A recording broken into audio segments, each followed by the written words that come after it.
इसीलिए सर्वेधिकारिणो यत्र हरि भक्तौ यथा नृप, पद्म पुराण। भगवान की भक्ति के सब अधिकारी हैं।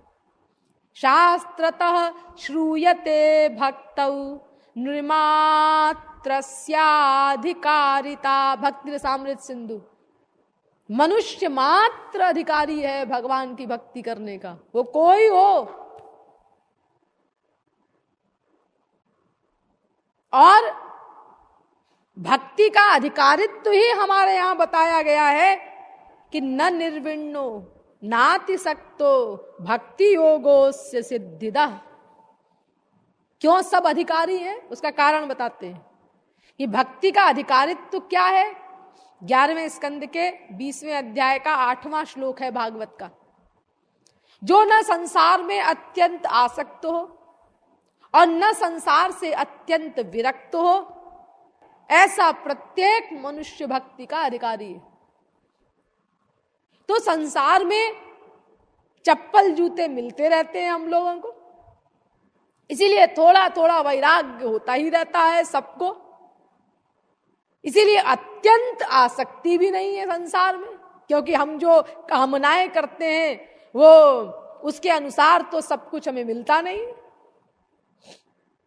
विपरीत परिस्थितियां मिलती हैं। और हम अत्यंत विरक्त भी नहीं है संसार से, जनक जी की तरह। जनक जी को उनके गुरु याज्ञवल्क्य आगे बैठाते थे, तो जो और शिष्य लोग थे उनके दिमाग में कीड़ा पैदा हुआ। उन्होंने कहा भाई जनक राजा है ना, बड़े लोगों का सम्मान महात्मा लोग भी करते हैं, उनके यहां भी चापलूसी होती है बड़े लोगों की।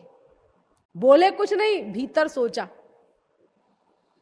और अंतर्यामी थे गुरु, उन्होंने नोट किया, उन्होंने कहा इनकी खोपड़ी ठीक करनी चाहिए और इनको बताना चाहिए कि मैं जनक को आगे क्यों बैठाता हूं। तो गुरु जी ने योग माया की शक्ति से शिष्यों की झोपड़ियों में आग लगा दी। आग लगी वगी नहीं, लेकिन दिखाई पड़ी कि आग लग गई है। ये योग माया की पावर ऐसी ही होती है। इसी से तो महापुरुष लोग माया के कार्य करते हुए माया अपनी पर्सनैलिटी में रहते हैं, माया से पृथक। हम लोगों को भ्रम हो जाता है, अरे ये तो हमारी तरह कामी है, क्रोधी है, लोभी है, रागी है, द्वेषी है, क्योंकि वो काम क्रोध लोभ मोह राग द्वेष इत्यादि के कार्य करते हुए दिखाई देते हैं। लाखों खून कर रहे हैं अर्जुन, लाखों करोड़ों हत्याएं कर रहे हैं हनुमान जी। इतिहास भरा पड़ा है कौन से कार्य महापुरुषों ने नहीं किए, काम के, क्रोध के, लोभ के, राग के, द्वेष के, अहंकार के, लेकिन भीतर से अपनी पर्सनैलिटी में है। ये कमाल योग माया की शक्ति से होता है, जो भगवत प्राप्ति पर भगवान महापुरुष को दे देते हैं। काम रहित काम के कार्य करता हुआ दिखाई दे रहा है, लोभ रहित लोभ के कार्य करता हुआ दिखाई दे रहा है, अहंकार रहित अहंकार के कार्य करता हुआ दिखाई दे रहा है इत्यादि, और करता वर्ता नहीं है। तो ये योग माया की शक्ति से याज्ञवल्क्य जी ने शिष्यों की झोपड़ी में आग लगा दी। वो लगी वगी नहीं थी, वो दिखाई पड़ी लगी हुई। तो शिष्य लोग एक लंगोटी दो होंगी उसको बचाने के लिए भागे। वेदों को छोड़ करके गुरुजी ब्रह्म विद्या का उपदेश दे रहे थे। जंगल में रहते थे वो शिष्य लोग, तो वहां पर कोई सामान वामान तो उनके पास था ही नहीं, बस यही था एक कमंडल भिक्षा मांगने के लिए और दो लंगोटी। उसी को बचाने के लिए भागे। गुरुजी कुछ बोले नहीं, लौट के आए वो लोग, बैठ गए, कुछ नहीं बोले गुरु। उसके बाद जनक जी के राज्य में आग लगा दी गुरु ने, और वहां से राज कर्मचारी भागे आए, महाराज जनकपुर जल रहा है, जैसे सुनाई ना हो, कोई असर नहीं। हाँ तो गुरुजी किम तद ब्रह्म, कोई उत्तर नहीं, ये भी नहीं कहा कि भाई आग लग गई है तो जाकर के बुझाओ उसको, कुछ नहीं। कब लगी, कैसे लगी, तुमने बुझाया कि नहीं बुझाया, बुझाओ, एक शब्द नहीं बोले जनक जी, कोई मतलब नहीं। हाँ गुरुजी किम तत् ब्रह्म। अब दूसरी पार्टी आई जनकपुर से, महाराज महल भी जल गया, गुरुजी किम तत् ब्रह्म। फिर तीसरी पार्टी आई, महाराज सब रानियां भी जल गईं, गुरुजी किम तत् ब्रह्म, ब्रह्म क्या है। तब गुरुजी ने शिष्यों से कहा, देखो तुम लोग ये सोचते हो कि जनक राजा है इसीलिए मैं इसको आगे बैठाता हूं, ऐसी बात नहीं। अरे महापुरुषों को बड़े आदमियों से क्या प्रयोजन, भगवान जिसके पीछे पीछे चलते हैं, बल्कि अधिकांशतः तो बड़े आदमियों से महापुरुषों की पटती ही नहीं है, क्योंकि महापुरुष तो साफ साफ बात कहने वाले होते हैं, और जब वो साफ साफ बात कहेंगे तो भी बड़े आदमी को खलेगा, बुरा लगेगा, तो फिर वो रहेगा ही नहीं। वो कहेगा अरे भैया यहाँ तो यही है, डांट फटकार वगैरह, वहां चलो उस आश्रम में, वहां पर जो है बढ़िया स्वागत होता है, हमारे लिए अपना अलग से एसी रूम दिए जाते हैं और बड़ी चापलूसी होती है हमारी, और आइए आइए सेठ जी। कथा कहते कहते उठ के खड़े हो जाते हैं सेठों के स्वागत के लिए, यहां तक होता है हमारे देश में। तो महापुरुषों को बड़े आदमियों से क्या प्रयोजन, वहां तो सीधे सीधे शरणागति का हिसाब किताब देखा जाता है, भीतर से तुम्हारी शरणागति कितनी है, तुम बड़े हो तो ठीक, गरीब हो तो ठीक, उनके लिए सब बराबर है। समदर्शी होता है महापुरुष भगवान की तरह, उसको खाली जीवात्मा से प्रयोजन है, फिर वो कोई भी हो, अमीर हो, गरीब हो, स्त्री हो, पुरुष हो, बच्चा हो, बूढ़ा हो, कोई भी हो, ज्ञानी हो, अज्ञानी हो। अपने महाराज जी क्या देख लो ना, ये सब स्पष्ट रूप से आप जो मैं कह रही हूं, कोई मैं ऐसी नई बात नहीं कह रही हूं जो आपको समझ में नहीं आ रही होगी, इस बात का आप लोगों को खूब अनुभव है श्री महाराज जी के दरबार में रहते हुए। तो देखिए जनक जी की तरह वैराग्य भी नहीं है हमारे अंदर, तो थोड़ा बहुत वैराग्य भी है और आसक्ति भी है संसार में। तो जो भक्ति योग का अधिकारित्व तो बताया गया कि न अत्यंत आसक्त हो संसार में और न अत्यंत विरक्त हो संसार से, तो ऐसा प्रत्येक मनुष्य भक्ति मार्ग का अधिकारी है। तो चूंकि ऐसे सभी लोग हैं, आसक्ति भी है संसार में, लेकिन अत्यंत आसक्ति भी नहीं है, विरक्ति भी है, क्योंकि बीच बीच में हम लोगों को संसार के दुख मिलते रहते हैं, लेकिन अत्यंत वैराग्य भी नहीं है जनक की तरह।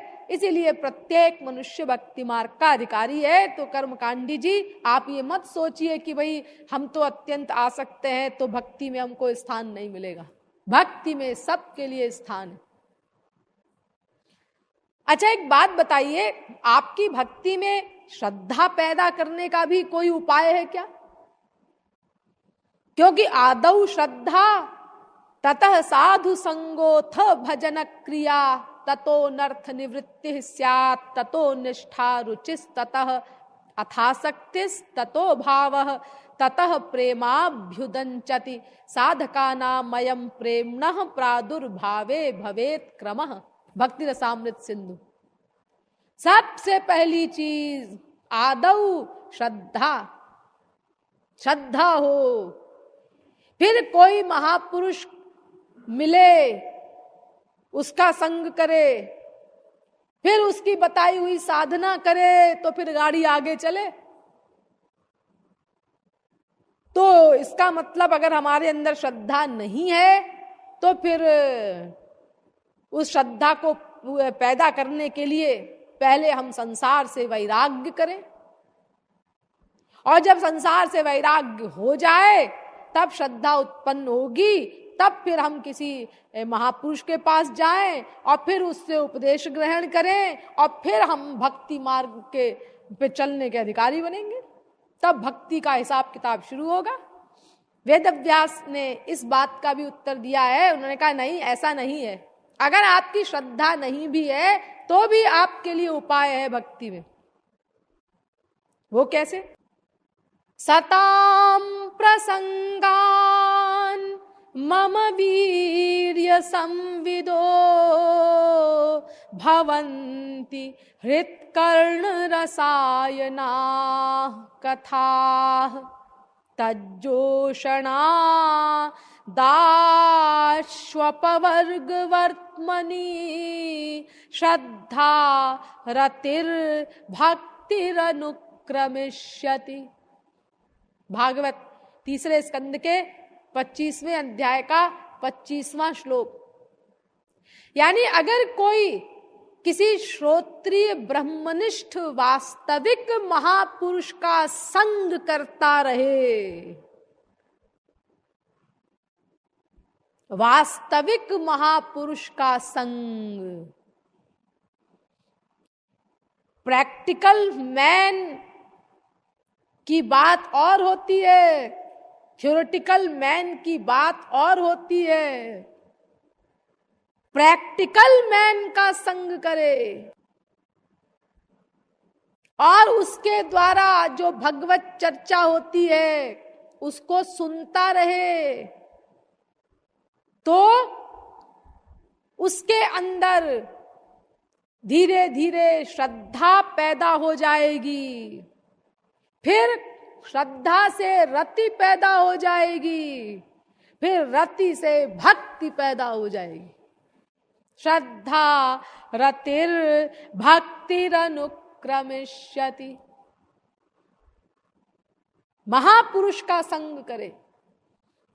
खाली थ्योरेटिकल मैन की बातें सुनता है तो थ्योरेटिकल मैन अगर कोई उपदेश दे तो हृदय को छूता नहीं है, उतना प्रभाव नहीं डालता हमारे अंतःकरण पर।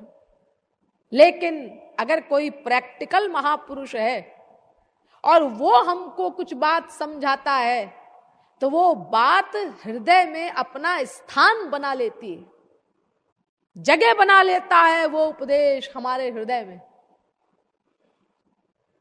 तो प्रैक्टिकल मैन का संग अगर करे तो उसके संग से अगर वो उदासीन होकर के भी संग कर रहा है तो धीरे धीरे श्रद्धा रति और भक्ति अपने आप पैदा हो जाएगी। देखिए, इस संबंध में मुझे एक घटना याद आ रही है श्री महाराज जी के जीवन की। ये बहुत पुरानी बात है। तब महाराज जी जगत गुरु नहीं बने थे, बहुत छोटी सी अवस्था थी उनकी।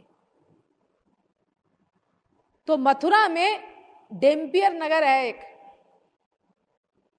वहां पर एक जज थे, रिटायर्ड बूढ़े। वो श्री कृष्ण के बहुत भक्त थे। तो श्री महाराज जी उनके यहां अक्सर जाया करते थे, उनके यहां ठहरते थे। भक्त थे वो महाराज जी के। उनके एक भाई थे सगे, वो कलेक्टर थे, उनके छोटे भाई। वो इन जज साहब से एकदम उल्टे थे। उनको तो संत का नाम सहन नहीं होता था। किसी महात्मा का नाम सुना कि आग लग गई उनके तन बदन में। ये साधु, महात्मा, बाबा, संत, इन शब्दों को बोलो मत, सहन नहीं कर पाते थे वो। ये सब के सब लोफर होते हैं, बदमाश होते हैं, ढोंगी होते हैं, पाखंडी होते हैं, इस प्रकार से गाली बका करते थे। एकदम उल्टे थे दोनों भाई। तो एक बार जब श्री महाराज जी उन जज के यहां ठहरे हुए थे, उसी समय अचानक वो आ गए, वो कलेक्टर साहब, उनके भाई। अब उनको तो संत महात्माओं से एकदम चिढ़, और महाराज जी वहां पहले से उपस्थित थे, तो अब वो क्या करें। तो खैर अपना बड़े भीतर से गुस्से में भरे हुए, बड़ी चटक मटक के साथ, कि क्या दिमाग खराब है भाई साहब का, बाबाओं को ठहरा लेते हैं, पागल हो गए हैं, पाखंडी लोग, इन पर विश्वास करते हैं। बड़े गुस्से में थे। लेकिन अब कुछ कर तो सकते नहीं थे। खैर, वो बड़े भाई थे जज। तो श्री महाराज जी उन दिनों कोई पब्लिक स्पीच तो देते नहीं थे, ऐसे ही अपना प्राइवेट में समझाते थे लोगों को। कोई कुछ पूछता था, किसी ने एक प्रश्न किया, बस आंखें बंद की और समझाना शुरू कर दिया। और कितनी देर समझाया, कितनी देर हो गई, इसका कोई होश नहीं। एक बार तो रात के 8 बजे बोलना शुरू किया तो सवेरे 4 बजे तक बोलते रहे। तो लोग सो गए सब वहीं, और जिनको जाना था वो चले गए। अब बेचारे क्या करें, इतने घंटे कौन सुन सकता है। लेकिन महाराज जी अपना आंख बंद करके बोले जा रहे हैं। ये तो चित्रकूट का जब सम्मेलन हुआ है ना सन 1955 में, तब पहली बार पब्लिक के बीच में स्टेज पर आकर के महाराज जी ने बोलना शुरू किया है, और तब से आंख खोलकर बोलना शुरू किया। उसके पहले तो आंख बंद करके ही हमेशा बोलते थे। तो वो बाबा, वो जो कलेक्टर साहब थे, वो बड़े गुस्से में थे कि ये बाबा यहां ठहरे हुए हैं। और वो बाबा भी कैसे, कि कोई उनको बाबा भी नहीं कहेगा। वो बाबा भी थोड़े बहुत तो लगे, क्योंकि बहुत छोटी सी तो उम्र थी महाराज जी की उस समय। ये जगत गुरु बनने के भी बहुत पहले की घटना है। और कोई पीले कपड़े वपड़े भी नहीं थे, और ऐसे बाल वाल भी नहीं थे बढ़े हुए, ऐसे ही कटे वटे बाल थे। और जैसे आप लोग रहते हैं ऐसे ही अपना रहते थे श्री महाराज जी। मैंने एक दिन बताया था ना आपको कि उस समय का उनका जीवन बड़ा विचित्र था। एक कपड़ा भी साथ नहीं रखते थे अपने। जिसके घर में गए, अपना उसके जो भी कपड़े हैं वो पहन लिए, धोती नहीं मिली तो अपना पैंट ही पहन ली, पजामा ही पहन लिया, जो रख दिया जिसने बाथरूम में पहनने के लिए। लेडीज धोती रख दी तो वही पहन ली, किसी चीज से कोई मतलब नहीं। ऐसे ही खाने पीने का ढंग था, अपने हाथ से नहीं खाते थे। किसी ने खिला दिया तो खा लिया। अब उसने जितना खिला दिया, ये अपने हाथ से तो खा नहीं रहे हैं और बोलते कुछ थे नहीं, तो जो जितना मुंह में ठूंसता गया अपना खाते गए। खाया तो 200-200 लोगों का भी आदमी का एक साथ खा लिया, ऐसा भी किया है। और नहीं खाया, यानी कोई नियम नहीं किसी भी प्रकार का, जब जैसा मन में आया। यानी साहब इस प्रकार की बातें हैं श्री महाराज जी की। विचित्र, उस समय का ऐसा जीवन था श्री महाराज जी का। तो बाबा जी भी ऐसे थे कि अब वो कलेक्टर साहब बेचारे कुछ तो दिखाई पड़े कि बाबा जी हैं। वो ना बाबा जी समझ में आते थे और ना अपना नॉर्मल आदमी समझ में आते थे। तो खैर, अब वो उनका कुछ बस तो चला नहीं। जब किसी ने कुछ प्रश्न पूछा रात को, वो अपना उनसे मतलब नहीं, वो बिल्कुल नहीं आए अंदर। वो बाहर वरांडा था, उसी में गुस्से में टहल रहे थे अपने भाई पर बड़बड़ाते हुए। तो किसी ने कुछ पूछा तो श्री महाराज जी ने उत्तर दिया उसको, आंख बंद कर ली, बोलना शुरू किया और 2.5 घंटे बोलते रहे। अरे तो मामूली बात थी 2.5-3 घंटा उनके लिए। 2.5 घंटा बोलते रहे। अब वो जो जज साहब थे, वो जो गुस्से में टहल रहे थे, तो शब्द तो उनके कानों में पड़ ही रहे थे, आवाज तो जा ही रही थी।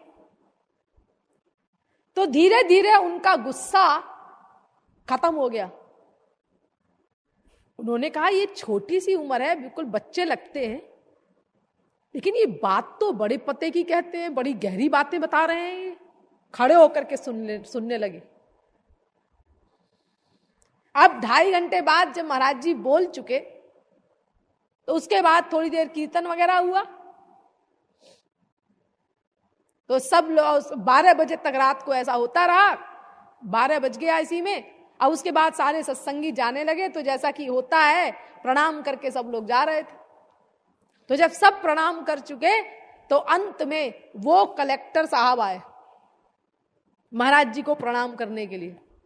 तो श्री महाराज जी उनको खास तौर से देख रहे थे। क्योंकि जज साहब ने बता दिया था कि महाराज जी ऐसा बदतमीज है और ये राक्षस पैदा हुआ है और ये है वो है, वो भी खूब गाली देते थे अपने भाई को, ऐसा नास्तिक पैदा हुआ है।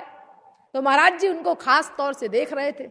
तो वो जैसे ही आए प्रणाम करने के लिए, यानी देखो कहां तो इतने क्रोध में भरे हुए थे, गालियां बक रहे थे, और कहां आप प्रणाम करने के लिए आ रहे हैं। तो वो प्रणाम करें इसके पहले परिहास में महाराज जी ने उनके चरण छू लिए, उनके पैर छू लिए। उन्होंने कहा अरे अरे ये आप क्या करते हैं, आप हमको नरक में क्यों डालते हैं, आप तो त्यागी जी हैं। महाराज जी से बोले। तो महाराज जी बोले कि देखो अगर तुम जो कहते हो कि मैं त्यागी हूं तो वो ठीक भी है, अगर तो मैंने किस चीज का त्याग किया है? मैंने तो उस चीज का त्याग किया है जो एक ना एक दिन सबको त्यागनी ही है, वो संसार। अगर कोई सीधे सीधे नहीं त्यागेगा तो जबरदस्ती त्यागना पड़ेगा उसको, यमराज त्याग करवाएंगे उससे, बच नहीं सकता वो। ऐसा कोई व्यक्ति नहीं जो ये कहे कि हम संसार का त्याग कभी नहीं करेंगे। अरे करना पड़ेगा तुमको, अंतकाल में तो करोगे। जग छोड़ना ही होगा गोविंद राधे, पहले ही छोड़ी मन हरि में लगा दे। तू तो जग छोड़े नहीं गोविंद राधे, काल जब चाहे क्षण में छुड़वा दे। काल ते छुड़ाने के गोविंद राधे, पूर्व मूढ़ मन को हरि में लगा दे। अरे छोड़ना तो पड़ेगा ही, हाँ, ये नित्य नहीं रहेगा साथ में। 4 दिन की मटा गश्ती है, सब यहीं छोड़कर जाना पड़ेगा। उसके बाद गर्भ ते न लाया कछु गोविंद राधे, संग भी न जाए कछु मन को बता दे। मुट्ठी बांधे आया था तू गोविंद राधे, हाथ पसारे जाए मन को बता दे। द टालमड में लिखा है मैन इज बॉर्न, इसी का मतलब लिखा है, ये जो दोहा है राधा गोविंद गीत का, इसी का अनुवाद है बिल्कुल। Man is born with his hands clenched, he dies with his hands wide open, entering life he desires to grasp everything, leaving the world all that he possessed has slipped away. मनुष्य मुट्ठी बांध के पैदा होता है लेकिन हाथ पसार करके जाता है। जब आता है इस जीवन में तो सब कुछ प्राप्त कर लेने की इच्छा करता है, लेकिन जब जाता है तो जो चीज उसके अधिकार में है वो चीज भी यही छोड़ के जानी पड़ती है उसको। All that he possessed has slipped away. देखो सिकंदर विश्व विजय करने निकला था। हमारी इंडिया के सोमनाथ के मंदिर वगैरह से और तमाम जगह से खरबों के हीरे जवाहरात उस जमाने में लूट करके ले गया। लेकिन जब गया तो क्या ले गया साथ में? उसकी समाधि के ऊपर लिखा हुआ है, समाधि लेख है, a tomb now suffices him for whom the whole world was not sufficient। अर्थात जिसके लिए सारा संसार भी अपर्याप्त था, और लूटो और लूटो और लूटो, आज उसके लिए एक कब्र ही पर्याप्त है। यह लिखा है उसके ऊपर। तो देखो, ये महाराज जी ने उनसे कहा कि मैंने तो उस संसार का त्याग किया है जो संसार एक दिन सबको छोड़ना ही है, सीधे नहीं तो टेढ़े। लेकिन असली त्यागी तो आप हैं, क्योंकि आपकी इतनी बड़ी पावर है कि आपने भगवान का भी त्याग कर रखा है। हाँ, तो इतनी आपके अंदर शक्ति है, पावर है कि भगवान को त्याग दिया आपने। मैं आपके सामने क्या त्यागी हूं, क्योंकि मैंने तो उस चीज को छोड़ा है जो नश्वर है, वैसे ही छूटनी है एक दिन। ये वाक्य जैसे ही महाराज जी ने कहा, वो ऐसे गिरे महाराज जी के ऊपर जैसे किसी ने पटक दिया हो, और फूट फूट के रोने लगे। इतना प्रभाव पड़ा उनके ऊपर। और खैर उसके बाद इतने आगे बढ़े वो कि जज साहब से भी आगे निकल गए महाराज जी की भक्ति में, भगवान की भक्ति में। तो देखो, महापुरुष, वास्तविक महापुरुष के संग का ये प्रभाव होता है। वास्तविक संत होना चाहिए। अगर खाली थ्योरेटिकल है मेरी तरह, तो फिर ये प्रभाव नहीं होगा। वास्तविक महापुरुष का संग करता रहे लगातार, और उससे भगवत चर्चा, भगवत तत्व ज्ञान आदि सुनता रहे, तो फिर वेदव्यास कहते हैं उसमें अपने आप श्रद्धा पैदा हो जाएगी एक दिन। फिर श्रद्धा से रति, और फिर रति से भक्ति पैदा हो जाएगी। अगला प्रश्न, क्यों जी वो गीता में कहा गया है, कर्मकांडी प्रश्न कर रहा है कि यह शास्त्र विधि मुत्सृज्य वर्तते काम कारतः न स सिद्धिमवाप्नोति न सुखम न परांगतिम। अर्थात जो शास्त्र की विधि का त्याग करता है उसको न सुख मिलता है, न लक्ष्य की प्राप्ति होती है, और न परलोक ही बनता है उसका। तो फिर आप जो ये कर्म धर्म को छोड़कर केवल भक्ति करते हैं, तो ये तो आप शास्त्र की विधि का उल्लंघन कर रहे हैं। वेदव्यास कहते हैं कि अरे, तुम शास्त्र की विधि का उल्लंघन की बात करते हो। अरे, शास्त्रों के चक्कर में तुम न पड़ो। तुम क्या जानो शास्त्र क्या है? अरे, ये 6 शास्त्र जो है, मैंने आपको बताया था ना, इनमें सब अलग अलग प्रकार की बातें करते हैं। इनमें एक सांख्य शास्त्र है, वो तो ईश्वर का नाम ही नहीं लेता, ईश्वर रहित शास्त्र है पूरा। तो ये शास्त्र, तुम इन झमेलों में न पड़ो। वो है सब सही, लेकिन वो कैसे सही है ये तुमको समझ में नहीं आएगा। तुम्हारी बुद्धि छोटी सी, और तुम्हारी उम्र छोटी सी, तुम्हारा ज्ञान छोटा सा, तुम क्या समझोगे शास्त्रों की बातों को? देखो, मैं वेदव्यास, मैंने सब शास्त्रों को बार बार मथा है, बार बार।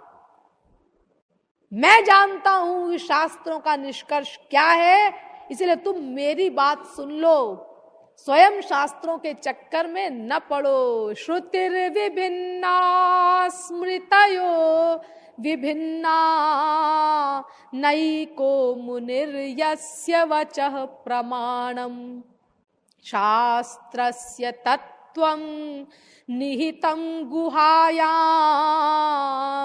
महाजनो येन गतः सपन्थाः। शास्त्रों के चक्कर में मत पड़ो, छमत विमत न पुराण मत एक मत। सब शास्त्र अलग अलग प्रकार की बातें करते हैं। मुनि बहु मत बहु पंथ पुराण जहां तहां झगरो सो।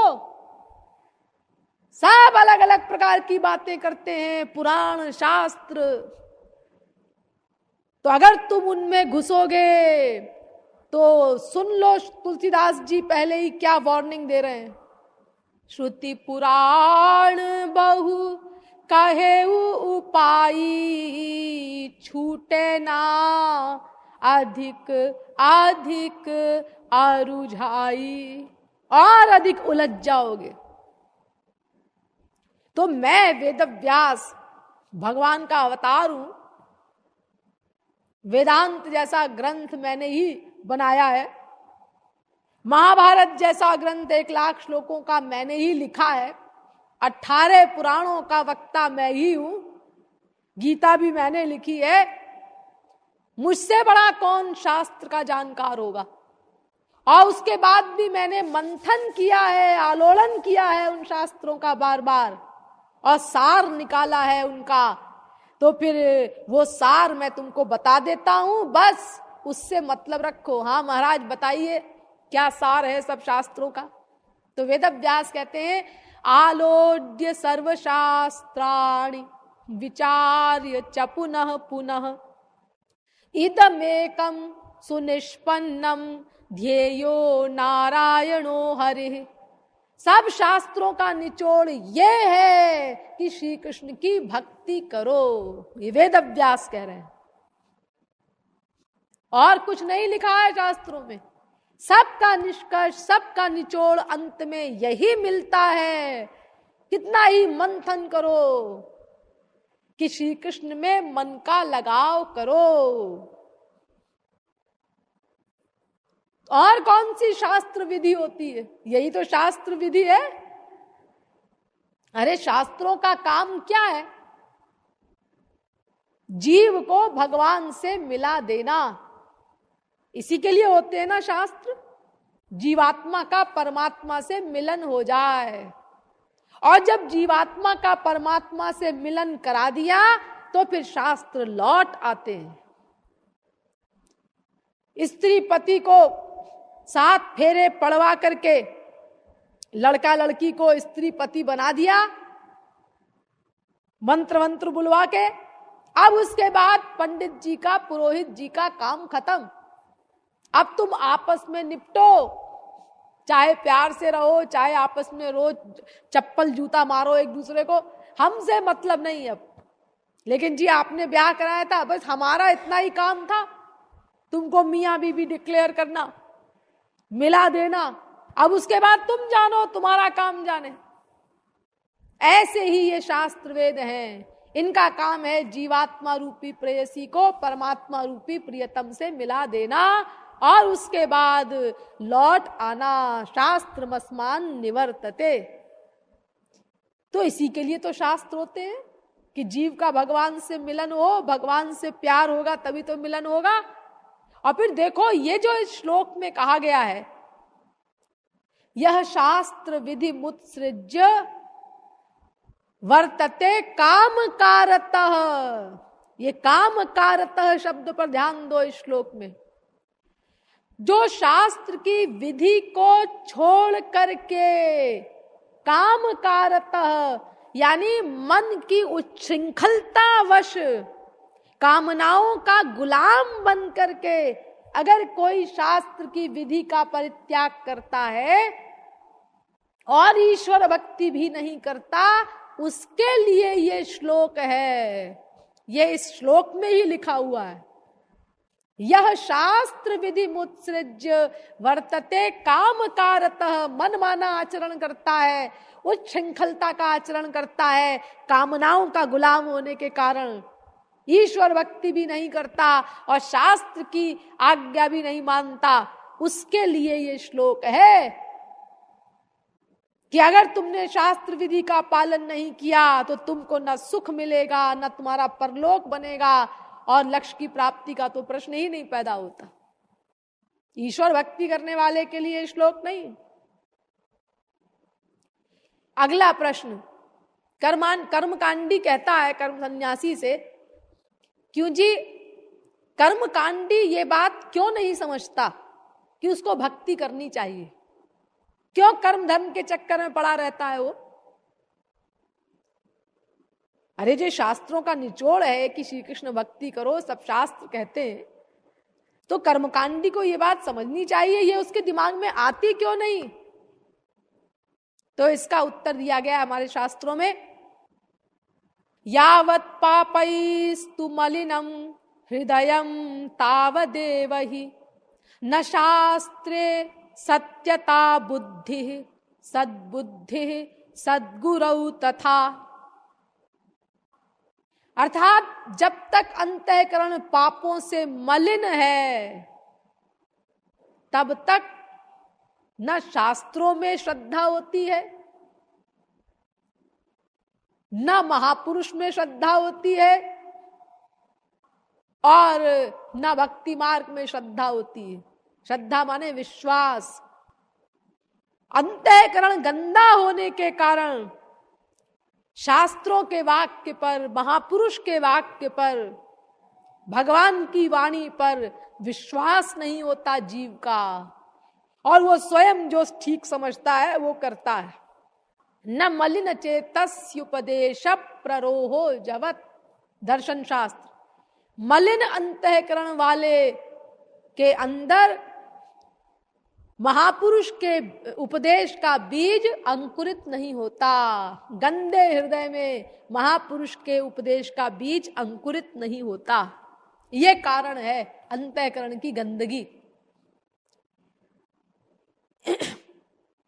लेकिन जी अगर आपका अंतःकरण गंदा भी है तो भी आपको कोई घबराने की जरूरत नहीं। भक्ति में हम आपको ले सकते हैं। हमने आपको पहले बताया ना, सर्वधर्म बहिर्भूतः सर्व पाप रतस्तथा मुच्यते नात्र संदेहो विष्णोर भक्ति के द्वारा, विष्णु की भक्ति के द्वारा कितना ही पाप युक्त कोई हो उसका कल्याण हो जाएगा। भक्ति में सबका अधिकार है। विष्णोर नामानुकीर्तनात्, भक्ति करे उसको लक्ष्य की प्राप्ति होगी, चाहे वो सब धर्मों से रहित हो, चाहे सब पापों से युक्त हो। अरे मनुष्य की कौन कहे, पशु पक्षी कीट आदि बोली ते ना पारे, सुनी ले हरि नाम तारा सब तरे, जौपी लेते हरि नाम आपनी ते तरे, उच्च संकीर्तन पर उपकार करे। गौरांग महाप्रभु कहते पशु पक्षी इनको भी अधिकार है। तुम बोल नहीं सकते भगवान नाम, गा नहीं सकते, सुन तो सकते हो, आओ आओ भगवान नाम सुनो, उनका भी लाभ होता है। पशु पक्षी कीट आदि बोली ते ना पारे, वो बोल नहीं सकते कुछ, लेकिन सुनी ले होरी नाम तारा सब तरे, लेकिन सुनने मात्र से उनका कल्याण हो जाता है। तो फिर जपी लेते होरी नाम आपनी ते तरे, उच्च संकीर्तने पर उपकार करे। गौरांग महाप्रभु, फिर वो मनुष्य जो करता है संकीर्तन आदि, उसका उद्धार क्यों नहीं होगा? कोई भी हो वो, सो चिंता करने की जरूरत नहीं। भक्ति में सबका अधिकार है। अच्छा जी एक बात बताइए कि मान लो किसी को स्वर्ग ही चाहिए, तो भाई गोलोक नहीं चाहिए हमको, बैकुंठ नहीं चाहिए, हमको तो स्वर्ग ही चाहिए। ये अपनी अपनी चॉइस है भाई। गोलोक के आगे उसको बैकुंठ और गोलोक के आगे उसको स्वर्ग ही चाहिए, ऐसा बोलता है। एक बार एक शराबी ने एक फकीर से पूछा कि फकीर साहब, दोजख में अधिक भीड़ होती है कि बहिश्त में? दोजख माने नरक और बहिश्त माने स्वर्ग। तो फकीर साहब ने कहा कि भाई भीड़ तो दोजख में ही होती है, बहिश्त में तो बहुत कम लोग होते हैं। जो खुदा को पूर्ण समर्पण कर देते हैं उनको बहिश्त की प्राप्ति होती है। तो इतने लोग, ऐसे लोग कितने होते हैं? और दोजख पाप कर्म करने वालों को मिलता है, इसलिए वहां अधिकतर पापी हैं सब, इसलिए दोजख में जाते हैं। तो फिर वो कहता है कि फिर तो वहां बहिश्त में बड़ी बोरियत होती होगी, टू थोड़े से लोग, और वो अपना नमाज पढ़ते रहते होंगे। दोजख वाला हिसाब बैठाना चाहिए, वहां चहल पहल होती होगी। तो उन फकीर ने कहा दोजख में पिटाई होती है, हाँ, ठाट बाट नहीं मिलते वहां पे। वो दोजख नरक, उसमें दंड मिलता है, पिटाई होती है। तो कहता अरे तो क्या हो गया, पिटाई होती है तो बढ़िया एंजॉयमेंट रहेगा। जब हमारी पिटाई होगी तो दूसरा हंस लेगा, और जब उसकी पिटाई होगी तो हम हंस लेंगे। अरे संसार में यही तो होता है, हम लोग यही तो करते हैं। किसी को जब हमने दुख में देखा, कष्ट में देखा, अब मियाँ को पता चला है, ऐसे बोलते हैं। और कल को हमारे बुरे दिन आए तो वो हमसे कहता है, कहो मियाँ हमारे ऊपर हंस रहे थे, अब क्या हाल है। संसार में यही तो करते हैं ना लोग। तो अगर किसी को मान लो स्वर्ग ही चाहिए, तो आपकी भक्ति तो स्वर्ग वगैरह देगी नहीं, वो तो बैकुंठ गोलोक देगी। तो फिर हम तो कर्मकांड में ही जाएं। वेद व्यास कहते हैं नहीं नहीं, भक्ति से तुमको सब कुछ मिल जाएगा जो चाहोगे। यत कर्म भीर यत तपसा ज्ञान वैराग्य तश्चयत योगेन दान धर्मेण श्रेयो भीरितरैरपि सर्वं मद्भक्ति योगेन मद्भक्तो लभतेञ्जसा स्वर्गापवर्गम मद्धाम कथंचित यदि वांछति। जो चाहो 11वें स्कंद के 20वें अध्याय का 32वां एवं 33वां श्लोक। स्वर्ग भी दे देगी भक्ति, कथंचित यदि वांछति, जो तुम चाहोगे उस भक्ति के द्वारा वो प्राप्त हो जाएगा तुमको। रावण की सीट चाहिए, रावण बनना है, अरे तो रावण की सीट भी रावण को शंकर जी की भक्ति करने से मिली थी। भक्ति से सब प्राप्त होगा। यद दुर्लभम यद प्राप्यम मनसो यन्न गोचरम तदप्य प्रार्थितो ध्यातो ददाति मधुसूदन। सब कुछ मिल जाएगा भक्ति से। भक्ति में सब कुछ है, जो चाहे प्राप्त कर लो तुम। जिस कामना से भक्ति करोगे वो मिल जाएगा तुमको। अच्छा जी, एक बात बताइए, एक बड़ी इंपॉर्टेंट बात है कि तुलसीदास जी ने ऐसा लिखा है कि जप तप नियम योग निज धर्मा श्रुति संभव नाना शुभ कर्मा ज्ञान दया दम तीरथ मज्जन जहाँ लगी धर्म कहे श्रुति सज्जन। आगम निगम पुराण अनेका पढ़े सुने कर फल प्रभु एका। क्या फल? तब पद पंकज प्रीति निरंतर सब साधन कर यह फल सुंदर। अर्थात ये जो जप तप नियम योग यज्ञ इत्यादि कर्म धर्म है, इनका सुंदर फल ये है कि भगवान के चरणों में निरंतर मन का अनुराग हो जाए। तो फिर हम तो इन्हीं को करते रहें और इनको करने से अपने आप हमारे मन का भगवान के चरणों में निरंतर प्रेम हो जाएगा। भक्ति में जाने की हमको क्या आवश्यकता है? अरे नहीं नहीं, वेदव्यास कहते हैं ये मतलब नहीं है इसका। भक्ति की साधना ये कर्मकांड नहीं है। प्राकट्यम हृदये तस्यास्तदंगैरुत्तमैर् भवेत् कीर्तनार्चन दास्यैश्च न तु साधन कोटिभिः। भागवत।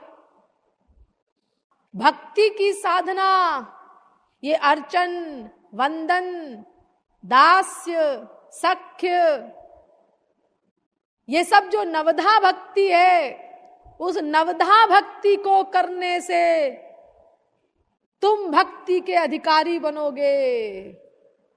वो भक्ति पैदा होगी तुम्हारे अंदर। यानी साधना भक्ति ठीक ठीक होगी पहले, और फिर साधना भक्ति जब परिपक्व हो जाएगी तब फिर वो सिद्धा भक्ति तुमको प्राप्त होगी।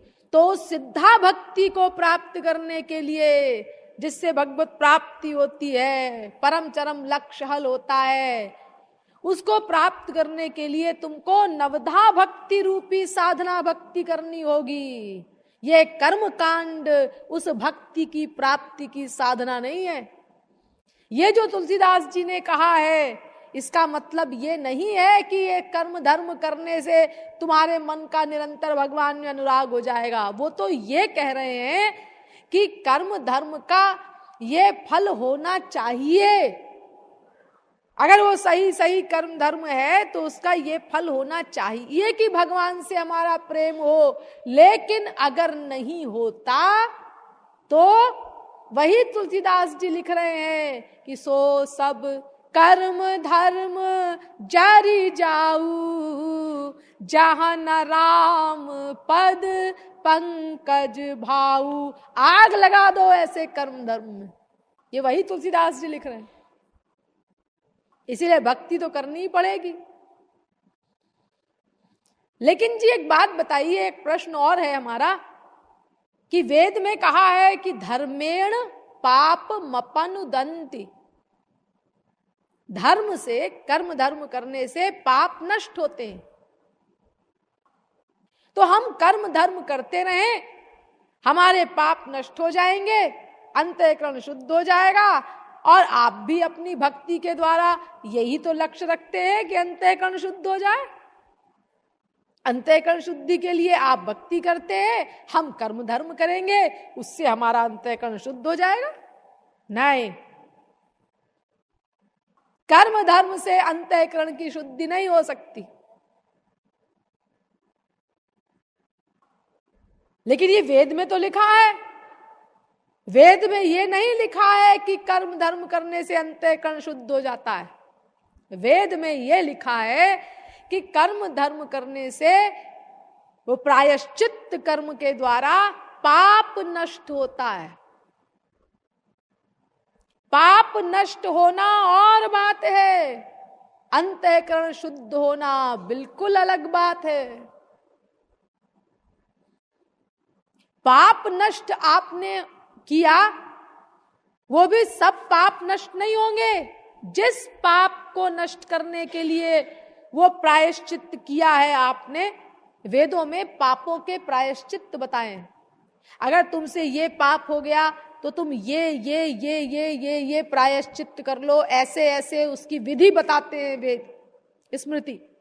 तो अगर तुमने वो 100% सही विधि का पालन करते हुए वो प्रायश्चित्त कर्म कर लिया, तो उस पर्टिकुलर पाप से तुमको छुटकारा मिल जाएगा, तुम बरी हो जाओगे।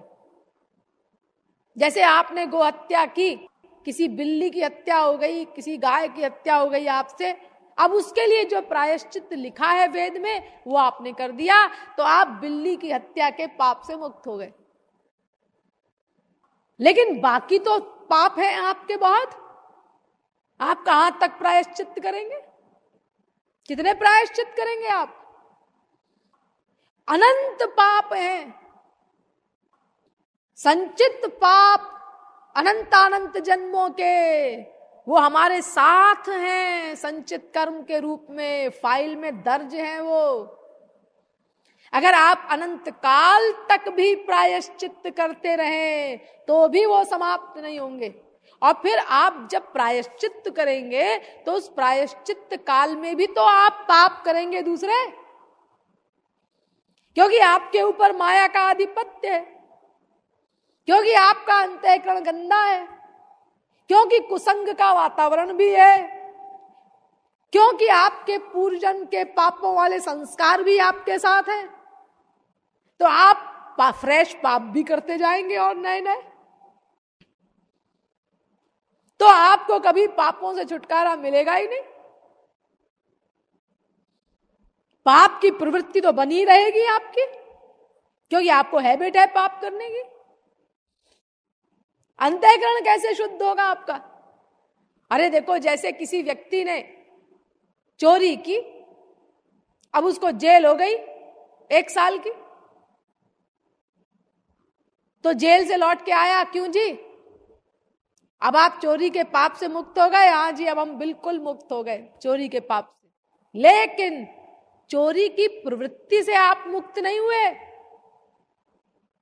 क्योंकि चोरी करने की हैबिट है आपको। अरे जेल में बैठ करके ही प्लानिंग कर लेते हैं, आपस में दोस्ती हो जाती है और सब प्लानिंग हो जाती है कि अब कहां कहां हम चोरी करेंगे। वो मरते दम तक उसको उस प्रवृत्ति से छुटकारा नहीं मिलता। यानी पाप का फल तो भोग लिया, प्रायश्चित कर लिया जेल में रह करके, उस चोरी के पाप से छुटकारा मिल गया उसको, लेकिन चोरी करने की प्रवृत्ति से छुटकारा नहीं मिला। तो ये जो पाप करने की प्रवृत्ति है, यही समाप्त हो जाए, फिर पाप हो ही ना, पाप करने की प्रवृत्ति ही ना पैदा हो, इसको अंतःकरण शुद्धि कहते हैं। तो कर्म धर्म करने से अंतःकरण की शुद्धि नहीं होती। कर्म धर्म करने से केवल पाप का प्रायश्चित होता है। जिस पाप के लिए आपने वो प्रायश्चित किया है, बस उस पाप से आप मुक्त हो जाएंगे। लेकिन वो अनंत पाप जो बाकी हैं वो आपके साथ रहेंगे। अगर आप निरंतर भी प्रायश्चित करते रहें तो भी और नए नए पाप भी करते जाएंगे, प्लस अनंत जन्मों के पाप संचित कर्म के रूप में वो तो रहेंगे ही, वो तो भगवत प्राप्ति पर ही क्षमा होते हैं। लेकिन जो भक्ति है उससे अंतःकरण शुद्ध होता है। तो अंतःकरण शुद्धि का मतलब फिर पाप हो ही ना, वो जड़ ही खत्म हो जाए। और जिस कारण से अंतःकरण गंदा होता है, उस अविद्या को भी समाप्त करती है भक्ति, जड़ ही काट देती है। तो ये केवल भक्ति से होगा, कर्म धर्म करने से अंतःकरण शुद्धि नहीं होती। तैस्तान्यघानि पूयन्ते तपोदान जपादिभिः ना धर्मजं तद्धृदयं तदपि शांघ्रि सेवया। भागवत 6वें स्कंद के 2 अध्याय का 17वां श्लोक। यानी पाप नष्ट होते हैं लेकिन अंतःकरण शुद्धि नहीं होता कर्म धर्म से। ये श्लोक भी यही कह रहा है। भगवान कह रहे हैं स्वयं भगवान श्री कृष्ण उद्धव से, धर्म सत्य दयोपेतो विद्यावा तपसान्विता मद्भक्त्यपेतमात्मानं न सम्यक प्रपुनाति ही। भागवत 11वें स्कंद के 14वें अध्याय का 22वां श्लोक। देखो, अगर सत्य और दया से युक्त भी कर्म धर्म हो टॉप क्लास का, तो भी उससे अंतःकरण शुद्ध नहीं हो सकता। वो तो केवल भक्ति से ही होगा। कथम बिना रोम हर्षम द्रवता वा चेतसा बिना आनंदाश्रु कलया शुद्धेत भक्त्या विनाशयः। भागवत 11वें स्कंद के 14वें अध्याय का 23वां श्लोक। जब तक भगवान के प्रेम में उनका स्मरण करते हुए सात्विक भावों का उद्रेक नहीं होगा अंतःकरण में। रोमांच, अश्रु, कंप इत्यादि ये सात्विक भाव जब तक भगवान के स्मरण में तुम्हारे अंदर नहीं उत्पन्न होंगे तब तक अंतःकरण की शुद्धि कैसे हो सकती है, श्री कृष्ण कह रहे हैं, अर्थात नहीं हो सकती। भक्त्याहमेकया ग्राह्य श्रद्धयात्मा प्रिय सताम भक्ति पुनाति मन्निष्ठा स्वपाकानपि संभवात। भागवत 11वें स्कंद के 14वें अध्याय का 21वां श्लोक। भक्ति के बिना काम नहीं चल सकता, अंतःकरण शुद्धि तक नहीं हो सकती भक्ति के बिना। प्रेम वारी बिनु प्रेम भगति जल बिनु रघुराई अभ्यंतर मल कबहू की जाई। वशिष्ठ जी कह रहे हैं राम से, बिना भगवान के लिए प्रेम के आंसू बहाए अंतःकरण का मैल नहीं जा सकता। छूट ही मल की मलही के धोए घृत की पाव को वारी बिलोए।